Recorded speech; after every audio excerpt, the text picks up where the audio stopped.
Tuossa on vanha Ouman, joka on poistumassa sille, että mitään. Joo. Siinä on Videliksi. Joo. Ja tuossa on se Honeywell, mitä Jampe näytti. Tämä. Joka on jäämässä kans pois. Siellä on enää kuin 2 kiinteistöä kiinni. Joo, Se aivan. on vaan aukeista. Se on jänikuinen. Eli Joo. Jampen talo löytyy. Mitä äsken katsottiin tässä, nyt tuolla on lista, se on 353. Ja miksi tää Honeywell on jäämässä pois? Tätä ei ole enää päivitetty nykypäivään. Eli se on nyt se Fidelix on sitten se yleisin. No, tää on tämmönen. Joo, siinä on Jampen aivan. talo. Joo. Eli kun me sitä lämmönjakoa, siinä on lämmönjako. Joo, eli aivan. se olisi sijailun lukuinen. Joo, tässä on kyllä. sentään grafiikka. Joo, eli Niin tästä nähdään nyt. Eli mistä me nähdään nyt ne tärkeät luvut?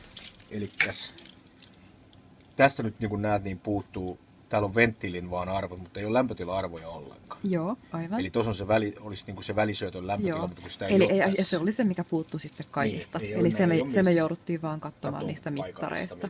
Niin. Joo. Kertaa. Ja se oli maksimissaan tästä, se 5 astetta. Kun tässä puuttuu myös palulämpötila, ei ole sitäkään mittaria merkattu, ainoastaan menoverran lämpötila on merkattu.